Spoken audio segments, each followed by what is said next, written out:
ఈ ప్రదేశంలోనే శ్రీరాముడు జటాయువుకు అంతిమ సంస్కారాలు చేశారు. ఇది రాముడి యొక్క బాణంచే ఉద్భవించిన అతి పవిత్రమైన జటాయువు తీర్థం.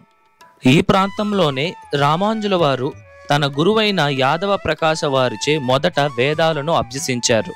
ఇది 13వ శతాబ్దంలో పాండ్యరాజులచే నిర్మించబడిన అద్భుతమైన వైష్ణవాలయం. ఈ ఆలయంలో స్వామివారు విజయరాఘవ పెరుమాళ్గా, అమ్మవారు మరగదవల్లి తాయారుగా భక్తులకు దర్శనమిస్తున్నారు. హాయ్, హలో, నమస్తే, వెల్కమ్ టు అవర్ ఛానల్ ఆలయ యాత్ర. ఈరోజు నేను మీ ముందరికి ఒక అద్భుతమైన వైష్ణవాలయంతో అయితే వచ్చేసాను అనమాట. ఇంతకీ ఆలయం ఏంటంటే శ్రీ విజయరాఘవ పెరుమాళ్ ఆలయం. ఈ ఆలయం మనకి ఎక్కడుందంటే తమిళనాడు రాష్ట్రం కాంచీపురంలో అయితే ఉందన్నమాట.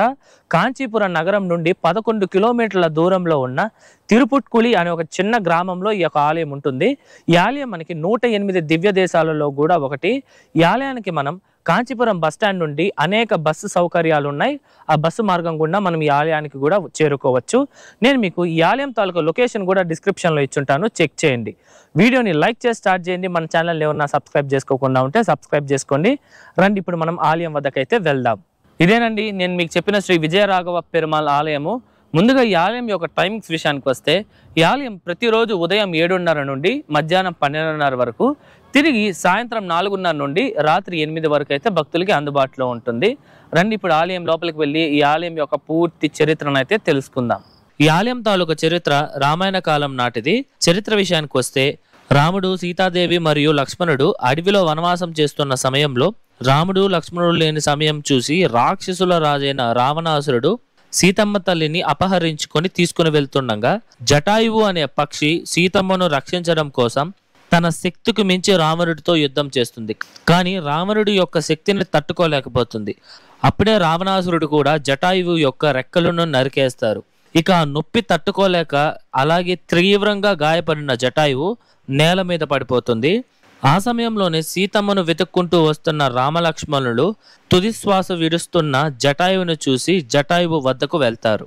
అప్పుడు జటాయువు రాముడితో, రావణుడు సీతమ్మను అపహరించి తీసుకెళ్తున్నాడు మరియు సీతాదేవి కూడా ఎంతగానో బాధపడుతోంది అని చెప్పి, సీతమ్మను రక్షించడానికి నేను కూడా ఎంతగానో ప్రయత్నించాను, కానీ రావణుడి యొక్క శక్తిని తట్టుకోలేకపోయాను అని రాముడితో విన్నపించుకుంటుంది జటాయువు. అంతేకాకుండా రావణుడు సీతమ్మను దక్షిణ వైపుగా తీసుకుని వెళ్తున్నాడనే సమాచారం కూడా రాముడికి ఇస్తుందన్నమాట జటాయువు. అలా చెప్పి తన యొక్క చివరి శ్వాసను విడుస్తుంది. అలా జటాయువు ఈ ప్రదేశంలోనే మరణిస్తుందన్నమాట.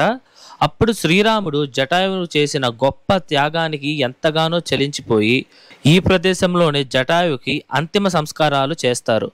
అంతేకాదు రాముడు జటాయువుని స్వర్గంలోకి కూడా పంపిస్తారనమాట. ఇక్కడ స్వామివారిని విజయరాఘ పెరుమాళ్ అని పిలుస్తారు.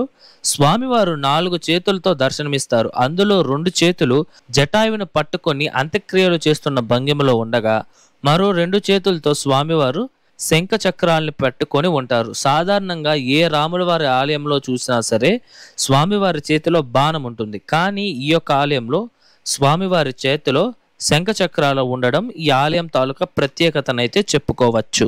గర్భాలయంలో స్వామివారితో పాటు శ్రీదేవి మరియు భూదేవి అమ్మవార్లు అయితే ఉంటారు. అమ్మవార్లు ఇద్దరు వాళ్ళ తలను భూమి వైపు చూస్తూ వారి ముఖంపై దుఃఖం ఉంటుందన్నమాట. సాధారణంగా స్వామివారి కుడివైపున ఎప్పుడు కానీ శ్రీదేవి అమ్మవారు ఉంటారు. కానీ ఈ ఆలయంలో జటాయువు మరణంతో ఏర్పడిన దుఃఖం వలన శ్రీదేవి అమ్మవారు ఎడమ వైపున, భూదేవి అమ్మవారు కుడివైపున ఉండి భక్తులకు దర్శనమిస్తున్నారు. ఇప్పుడు మీరు చూస్తోంది స్వామివారి గర్భాలయం చుట్టూ ఉన్న ప్రదక్షిణ మార్గం. చూడండి ఎంత అద్భుతంగా ఉన్నాయో. ఆ స్తంభాలు కూడా చాలా చాలా అద్భుతంగా ఉన్నాయి. అలాగే ఈ ఆలయంలో లక్ష్మీదేవి అమ్మవారికి ప్రత్యేక మందిరం కూడా ఉంది. అమ్మవారిని మరగదవల్లి తాయారుగా పూజిస్తారు. మనం ఏ ఆలయంలో చూసినా అమ్మవారి ప్రత్యేక మందిరం స్వామివారి మందిరాల కన్నా చిన్నదిగానే ఉంటుంది. కానీ ఇక్కడ అమ్మవారి యొక్క మందిరం కూడా స్వామివారికి సమానంగా ఉందన్నమాట.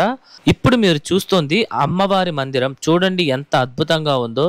ఆ స్తంభాలు ఈ మందిరానికి ఎంతో అందాన్ని తెచ్చిందని చెప్పుకోవచ్చు. మనకు ఈ ఆలయంలో నచ్చేదే ఇక్కడ ఉన్న ప్రశాంతత. చాలా కామ్గా ఉంటుంది. అలాగే ఎంతో పాజిటివ్ వైబ్రేషన్స్ ఈ ఆలయంలో ఉంటుంది.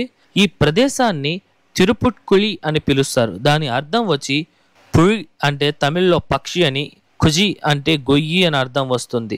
రాముడు ఇక్కడ ఒక గొయ్యిలో పక్షికి అంతిమ క్రియలు చేయడం వలన ఈ యొక్క ప్రదేశాన్ని తిరుపుట్కుజి అని పిలిచేవారు. అది కాలక్రమేణా తిరుపుట్కులిగా మారింది. అలాగే శ్రీ రామాంజుల వారి గురువైన యాదవ ప్రకాశ వారు జన్మించింది కూడా ఈ యొక్క ప్రదేశంలోనే. రామాంజుల వారు వారి గురువు దగ్గర ఈ ప్రదేశంలోనే మొదట వేదాలను నేర్చుకున్నారు. రామాంజుల వారికి కూడా ప్రత్యేకంగా మందిరం కూడా ఉందన్నమాట. ఇప్పుడు మనం చూస్తోంది ఈ ఆలయ పుష్కరిణి. ఈ పుష్కరిణి రాముడు విడిచిన బాణం ద్వారా ఏర్పడింది. దీనినే జటాయువు తీర్థం అని పిలుస్తారు. అలాగే సంతానం లేని ఆడవాళ్ళు ఈ జటాయువు తీర్థంలో స్నానం చేసి వారి పైట చెంగుకి నీటితో నానబెట్టిన పప్పు ధాన్యాలను కట్టుకొని ఒక రాత్రి ఈ ఆలయ ప్రాంగణంలో బస చేస్తారు. అలా మరుసటి రోజు ఆ పప్పు దినుసుల్లో నుండి మొలకలు వస్తే వారి సంతానం కలుగుతుంది అని కొన్ని శతాబ్దాలుగా నమ్ముతున్నారు. అది నమ్మడమే కాదు, అవి జరుగుతున్నాయి కూడా. అలాగే ఈ యొక్క ప్రదేశంలో శ్రీరాముడు జటాయువుకి అంతిమ సంస్కారాలు చేశారు కనుక ఈ ప్రదేశంలో తర్పణ చేస్తే వారి ఆత్మ శాంతి కలుగుతుందని కూడా చెప్తారు. అతి ముఖ్యంగా అమావాస్య రోజున తర్పణలు వదలడానికి భక్తులు అధికంగా వస్తారు. ఈ ఆలయంలోని విజయరాఘవ పెరుమాల్ని కీర్తిస్తూ 12 మంది ఆల్వార్లలో ఒకరైన తిరుమంగై ఆల్వార్ వారు వారి యొక్క దివ్య ప్రబంధనలో స్వామివారిని గొప్పగా కీర్తిస్తూ అలాగే గౌరవిస్తూ ఎంతో అద్భుతంగా శ్లోకాలను అయితే లిఖించారనమాట. ఇందుచేతనే ఈ యొక్క ఆలయము మహావిష్ణువుని గొప్పగా కీర్తింపబడే 108 దివ్య దేశాలలో ఈ యొక్క ఆలయం కూడా ఒకటిగా నిలిచింది. ఇప్పుడు మనం ఈ ఆలయం యొక్క పూర్తి నిర్మాణ చరిత్రను అయితే తెలుసుకుందాం. ఈ ఆలయాన్ని 13వ శతాబ్దంలో పాండ్యరాజులచే నిర్మించింది అని అయితే చెప్తున్నారు. కాకపోతే కొన్ని ఆధారాల ప్రకారం ఈ ఆలయం అంతకంటే ముందు 9వ శతాబ్దంలో చోళ రాజులైతే నిర్మించారండి. దానికి సంబంధించిన కొన్ని శాసనాలు కూడా దొరికాయని చెప్తున్నారు. ఈ ఆలయంలోనే మనకి 3 శాసనాలు చోళరాజులకు సంబంధించినవి అయితే ఉన్నాయి. ఈ ఆలయం మొత్తాన్ని ద్రావిడ నిర్మాణ శైలిలో అయితే నిర్మించారండి. మీరు చూడొచ్చు ఎంత అద్భుతంగా ఉందో ఈ యొక్క ఆలయము. ఈ ఆలయం ఎంట్రన్స్ లోనే మనకి 5 అంచెల రాజగోపురం అయితే గంభీరంగా తెలుస్తోంది. ఆ ఒక గోపురం పైన ఎంతో అద్భుతమైన శిల్పకళలను మనం చూడవచ్చు. ఈ ఆలయంలో మరొక ప్రత్యేకత ఏమిటంటే మనకి ఏ ఆలయంలో చూసినా బలిపీఠం, ధ్వజస్తంభం ఆలయం లోపల ఉంటుంది. కానీ ఈ ఆలయంలో ధ్వజస్తంభం మరియు బలిపీఠం ఆలయం బయట ఉండడం ఈ ఆలయం తాలూకా ప్రత్యేకత. మనం ఆ రాజగోపురాన్ని దాటి లోపలికి రాగానే మనకి ముఖమండపం, అర్ధమండపం మరియు స్వామివారి యొక్క గర్భాలయం అయితే ఉంటుంది. మనకి ఈ ఆలయం చుట్టుపక్కల ప్రదక్షిణ మార్గం అయితే చాలా చాలా విశాలంగా మరియు అద్భుతంగా కూడా ఉంటుంది. మీరు చూస్తుంది ఈ ఆలయం తాలూకా ప్రదక్షిణ ప్రాంగణమే. అలాగే ఈ యొక్క ఆలయంలో మనం అతి ముఖ్యంగా చెప్పుకోవాల్సింది ఇక్కడ ఉండే స్తంభాలు. ఎంతో అద్భుతమైన శిల్పకళలతో ఈ యొక్క స్తంభాలు చాలా చాలా ఆకట్టుకునే విధంగా ఉన్నాయన్నమాట. నాకు ఈ యొక్క స్తంభాలు చాలా అద్భుతంగా నచ్చాయి, మీరు కూడా చూడవచ్చు. అలాగే ఈ ఆలయంలో మనకి విజయరాఘవ పెరుమాళకి ప్రత్యేక మందిరము, అలాగే అమ్మవారైన మరగదవల్లి తాయారుకు ప్రత్యేక మందిరాలే కాకుండా శ్రీ రామాంజుల వారికి, వేదాంత దేశీయుల వారికి, అలాగే ఆండాళ్ అమ్మవారికి కూడా ప్రత్యేక మందిరాలు ఈ ఆలయంలో మనం చూడవచ్చు. అలాగే ఈ ఆలయం చుట్టూరు ఉన్న గోడ అయితే మొత్తం రాతితోనే నిర్మించారండి. చాలా చాలా గట్టిగా మరియు స్ట్రాంగ్ గా ఇప్పటి వరకు నిలబడుతోంది చూడండి. అలాగే ఈ ఆలయాన్ని చోళరాజులు, పాండ్యరాజులే కాకుండా తంజావూరు నాయకరులు కూడా ఈ యొక్క ఆలయాన్ని ఎంతగానో అభివృద్ధి చేశారని ఈ ఆలయం తాలూకా శాసనాలు మనకి చెబుతున్నాయి. ఈ ఆలయంలో జరుపుకునే పండగల విషయానికి వస్తే శ్రీరామనవమి, అలాగే శ్రీకృష్ణాష్టమితో పాటు ప్రతి సంవత్సరం డిసెంబర్ టు జనవరి మధ్యలో జరుపుకునే వైకుంఠ ఏకాదశి, జనవరి టు ఫిబ్రవరిలో తెప్పోత్సవం, అలాగే ఫిబ్రవరి నుండి మార్చిలో ఈ ఆలయంలో బ్రహ్మోత్సవాలు జరుగుతాయి. ఈ పండుగలన్నీ ఒక ఆలయంలో అంగరంగ వైభవంగా ఎంతో అద్భుతంగా జరుగుతుంది. ఈ పండుగలప్పుడు జనాల యొక్క రద్దీ కూడా చాలా అధికంగా ఉంటుంది. ఇది ఈ ఆలయం యొక్క పూర్తి స్థల పురాణం మరియు నిర్మాణ చరిత్ర. ఇదండి ఇవాళ వీడియో. ఎలా ఉంది, నచ్చిందా?